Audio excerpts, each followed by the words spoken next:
Ағайындар, жаңа ғана сот болып тұр. Неге? Альянс банктың істері бойынша ғой. Platinum Collection'ның істері бойынша. Platinum Collection SVK Core Invest дегеннен берген ғой, доверительное управление, соған байланысты. Жаңа ғана процесс болды, енді кейінге қалды, іс құжаттарын жинақтайын деп жатыр.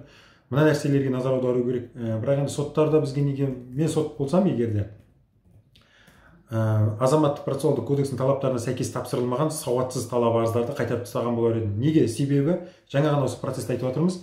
Тапсырылған талап арыз азаматтық процессуалдық кодекстің 148-149 баптарының талаптарына сәйкес келмейді. Бұл дегеніміз не? Жалпы талап арыз бергенде талап қоюшы өзінің талап арызда көрсеткен уәждерін растайтын дәлелдерді қоса тігу керек.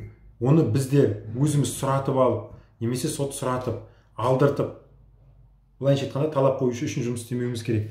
Енді мен соттан сұрап тұрмын, бұл жерде, істі қараусыз қалдырып тастайық. Себебі бұл 148-149 баптың талаптарын сақтамаған.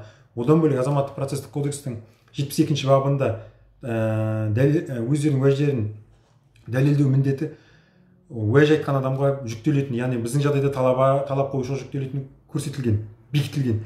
Не себепті біз бұны қараусыз қалдырмаймыз? Қараусыз қалдырған жағдайда оның құқықтары бұзылмайды деп тұрмыз. Неге? Өйткені олар жаңағы азаматтық процессуалдық кодекстің талаптарын сақтап, сауатты түрде талап арызды тапсырады. Болды, содан кейін біздер ананы сұрап, мынаны сұрап шаршамаймыз. Осы мәселелерге назар аударуды соттардан сұраймын енді. Бірақ енді соттарда айтуы мүмкін, енді айтады ғой, ол жаңа да сотта айтты. Ол әзірлік сатысы. Әзірлік сатысында біздер осыларды жинақтауымыз керек деп. Иә, түсінемін. Бірақ адамдардың уақыты кетіп жатыр. Уақыт бұл біздің өміріміз. Бұлайша уақытпен біздің өміріміз өлшенеді.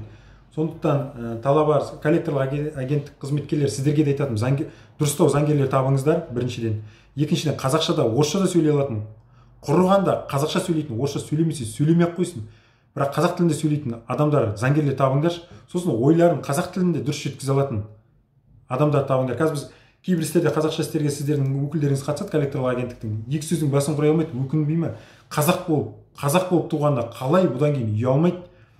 Екі сөздің басын құрай алмайды. Біздер мысалы үшін қазақ мектебін бітірдік, қазақ отбасында тұрдық. Біздің отбасымызда орыс тілінде ешкім сөйлейтіндер жоқ. Бірақ сонда да орысша істерге қатысып, тілімізді сындырып, шүлдірлеп сөйлеп жүрміз.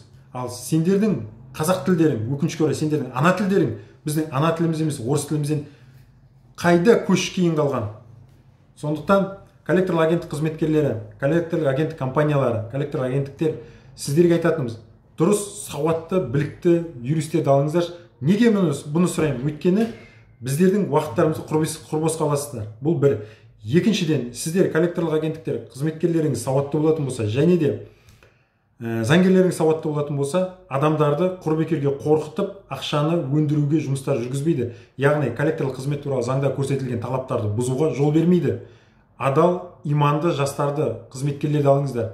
Иманды, адал жастар негізінде менің енді ойым ғой, коллекторлық агенттіктерге жұмыс істеуге бармайды. Өйткені сіздердің бүкіл талаптарыңыздың барлығы кредитке қатысты, ал кредит біздің мұсылмандар үшін харам болып саналады. Сондықтан ол салаға адал, иманды адамдар жоламайды. Жолап қойған жағдайда да заң талаптарына сәйкес жұмыс істейді. Коллекторлық қызмет туралы заңның талаптарын бұзбайды. Банк туралы заңның, азаматтық кодекстің, конституциямыздың талаптарын бұзбайды. Қылмыстық кодекстегі көрсетілген әрекеттерге бармайды.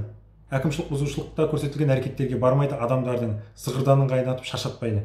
Осы нәрселерді назарға алуды сұраймын ағайын. Кездескенше күн жақсы.